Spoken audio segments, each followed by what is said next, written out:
For a very long time, moments like this have been misread or deliberately overlooked because they do not align with the spectacle people are conditioned to follow.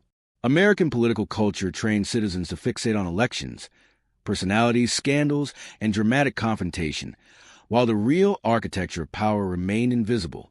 The machinery that truly governs outcomes was built quietly through committee authorities shaped after past crises, budgetary constraints designed to prevent fiscal panic, and treaty obligations forged in the shadow of global conflict. This is why the episode feels abrupt when it is anything but. The notion that a president could treat territory as a negotiable asset did not appear suddenly. It matured in an environment where markets were elevated above institutions, and where disruption itself became synonymous with intelligence. How often have people been told that speed matters more than legitimacy, that audacity matters more than restraint, that logic slowly eroded respect for institutional gravity long before Greenland ever entered the conversation? The mechanism that ended the proposal was not dramatic, but it was decisive. Congressional authority over funding, Senate control over international agreements, and entrenched legal norms around sovereignty formed a structure that no amount of rhetorical pressure could penetrate. There was no viable budget pathway that could withstand scrutiny. There was no legal framework that could bypass international law without triggering retaliation, sanctions, or diplomatic isolation. This was not a moral stand. It was systemic resistance. The beneficiaries of this outcome are rarely named. They are retirement accounts shielded from geopolitical shock, long-term investor protected from sudden instability. Allied nations spared a precedent that would make borders negotiable. The losers are equally clear. They are those who thrive on volatility, who profit from attention cycles, who convert uncertainty into personal leverage, who really gains when politics behaves like a trading floor. Yet there is an unresolved danger. Institutions only protect when people believe in them. When a leader attacks his own party for respecting structural limits, he corrodes the trust that makes those limits effective. Picture a delivery driver watching this unfold while rent climbs and credit costs stay high. Stability sounds theoretical until your income buys less each month. Abroad, partners are watching closely. They see a country questioning whether rules still bind power. The deeper question remains: do citizens want governance that excites or governance that endures? This clash did not emerge by accident. It is a result of a long conditioning of power itself, where economic logic slowly crossed a boundary into governance. After repeated financial shocks, societies began to tolerate the idea that risk-taking leaders were necessary, that bold wagers could substitute for patient stewardship. Over time, this blurred a fundamental distinction. Markets exist to absorb volatility. States exist to contain it. When that line erodes, confusion sets in. Citizens start to expect governments to behave like hedge funds and punish them when they do not deliver instant returns. That is why many people struggle to understand why the Senate would slow things down instead of seizing an apparent opportunity. Slowness was not failure. It was a point. How did restraint become suspect? The technical reality behind this collision is precise. Political power operates through authorization, appropriation, and consent. Market power operates through leverage, timing, and asymmetry of information. Trump's approach attempted to apply leverage logic to a system built to neutralize it. The Senate's response functioned like a regulatory circuit breaker. By denying legitimacy, funding pathways, and diplomatic framing, it removed oxygen from the proposal. No escalation, no bidding war, no speculative momentum. That is how stability enforces itself. Quietly, the beneficiaries of this posture are those whose lives depend on predictability rather than excitement. Infrastructure projects that rely on steady funding. Employers who plan years ahead. Workers whose pensions assume calm horizons. The beneficiaries of volatility, by contrast, are concentrated. Media cycles, short-term financial actors, personal brands inflated by chaos. Who carries the risk when those bets fail? There is, however, a structural weakness. Stability does not inspire loyalty the way spectacle does. This creates an opening. A charismatic actor can frame restraint as betrayal, processes weakness, and limits as sabotage. That narrative travels faster than truth. Imagine a factory worker watching prices rise while leaders argue about abstractions. The instinct is to favor the loud voice promising action. Internationally, rivals watch closely. They see whether institutional breaks still function or whether impulse now defines policy. The moral question sharpens. Power that refuses limits becomes fragile. Power that accepts them becomes durable. Which kind of power actually serves a citizen? This kind of resistance has been underestimated for so long that many no longer recognize it when it happens. People are taught to believe that power moves when someone speaks loudly enough or commands enough loyalty. In reality, the most enduring force in governance is inertia designed with intent. The system was constructed to absorb pressure, to slow impulse, to force ideas through narrow corridors where only the structurally sound survive. That is why this episode confused so many observers. They were looking for a villain or a hero when the decisive actor was procedural gravity. How do you fight something that does not argue back? The technical architecture behind that gravity is precise and unforgiving. Committees control agenda access long before a vote ever occurs. Jurisdiction rules determine which proposals are even eligible for consideration. Budget authority acts as a gatekeeper, ensuring that no initiative exists without a funding spine that can survive audit and oversight. Treaty obligations impose external constraints that domestic enthusiasm cannot override. Together, these elements form a closed system. You cannot pressure it the way you pressure a crowd. You cannot threaten it the way you threaten a rival. It either aligns with its own rules or it rejects intrusion automatically. This is why the proposal collapsed without confrontation. It failed the stress test before it reached daylight. The winners of this dynamic are invisible by design. They are supply chains that do not face sudden shock. They are households protected from currency instability. They are allies reassured that agreements still mean something. The losers are those who rely on momentum, on narrative acceleration, on forcing outcomes before consequences are priced in. Yet here lies the danger. Friction feels like obstruction to people living under economic strain. Picture a retail worker whose wages lag behind inflation, watching leaders blocked by process. Patience feels like neglect. Isn't that how distrust grows? Beyond borders, other governments are taking notes. They are measuring whether American institutions still act as stabilizers or whether they can be bent through pressure campaigns. The deeper moral tension is unavoidable. Systems that resist everyone equally protect the weak most of all. When leaders frame that resistance as betrayal, they are not attacking opponents. They are attacking the idea that power should ever slow itself down. And that should worry anyone who depends on tomorrow being predictable. That idea has been misunderstood for so long because political debate has been flattened into teams rather than principles. George Will's argument was never about loyalty to a person. It was about loyalty to structure. When institutions are stripped away, ideology becomes performance and power becomes personal. That transformation is seductive because it feels direct, almost intimate, but it is also dangerous. A system that depends on constant applause eventually mistakes volume for legitimacy. How did responsibility become optional? The mechanics of this refusal are subtle but decisive. Senators did not need dramatic confrontation because institutions are designed to withhold participation rather than stage rebellion. Agenda control allowed proposals to stall without explanation. Budget silence prevented momentum from forming. Diplomatic channels remained closed, signaling to external actors that nothing official existed to negotiate. This is a political equivalent of cutting off oxygen. In financial systems, liquidity determines survival. In governance, institutional participation does the same. An idea without institutional backing cannot scale, cannot formalize, cannot endure. It remains noise, and noise fades. The beneficiaries of this restraint are those invested in continuity rather than immediacy. Long-term capital flows prefer predictability. Public services depend on stable planning horizons. Workers whose livelihoods are tied to slow-moving sectors like manufacturing, logistics, and infrastructure gain from a system that resists impulsive pivots. The beneficiaries of spectacle, by contrast, are concentrated and short-lived. Attention spikes. Media cycles, personal influence that thrives on disruption. But who absorbs the losses when disruption spills into daily life? There is a risk embedded here. Institutional restraint requires public understanding to survive.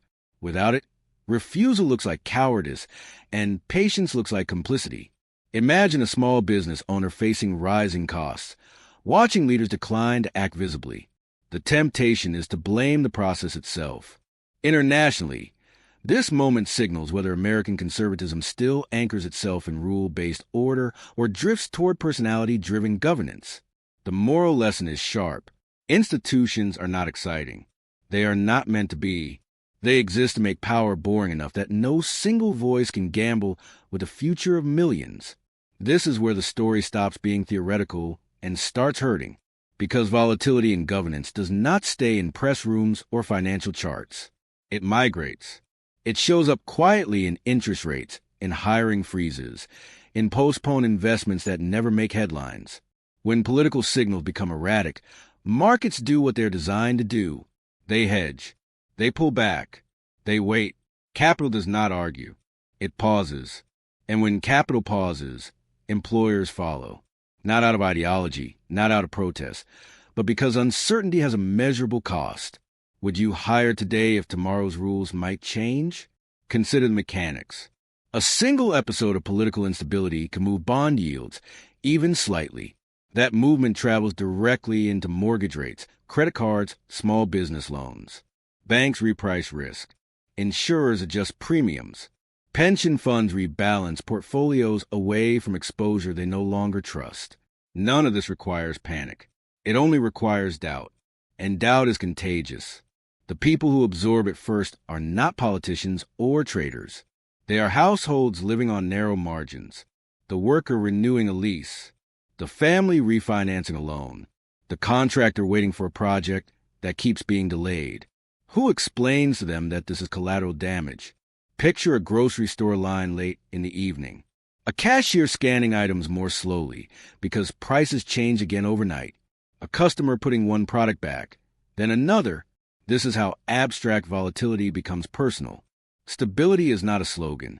It is the reason a paycheck retains meaning from one month to the next. It is the difference between planning and improvising survival. Zoom out and the signal travels further. Global investors read domestic unpredictability as systemic risk. Allies hesitate. Supply chains reroute. Competitors exploit hesitation. What begins as a political posture becomes a geopolitical variable. The moral issue sharpens here. Citizens are told to admire disruption, but they live inside its consequences. A society deserves leaders who understand that excitement is cheap, but stability is earned. And earned stability is what allows ordinary people to breathe without constantly bracing for the next shock. This fracture did not appear suddenly, and it is not driven by temperament alone. It is a predictable outcome of confusing two fundamentally different kinds of authority. Personal power is immediate. It feeds on visibility, urgency, and the ability to dominate the moment. Systemic power is cumulative. It is built to outlast moments, to dampen shocks rather than amplify them. When a leader accustomed to commanding attention encounters a structure designed to resist acceleration, frustration is inevitable. The public outburst against his own party was not simply rage. It was a sound of momentum hitting a wall. How often does power reveal itself most clearly when it fails? The mechanics of this collision are embedded deep in governance. Personal authority can mobilize supporters, shape narratives, and pressure individuals.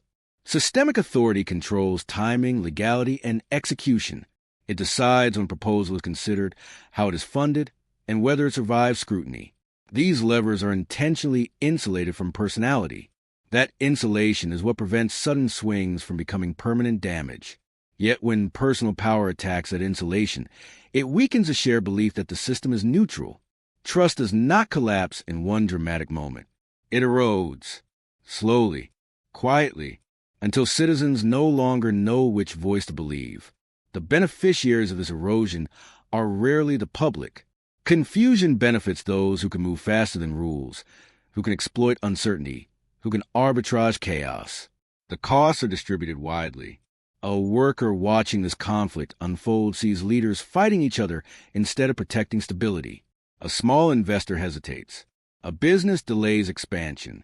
Is anyone surprised that cynicism grows? Beyond borders, this tension sends a signal.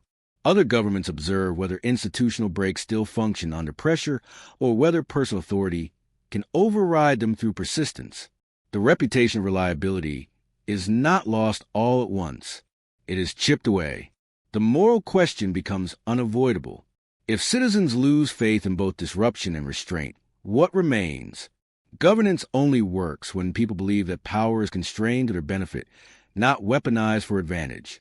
When that belief falters, the damage lingers long after the headlines fade.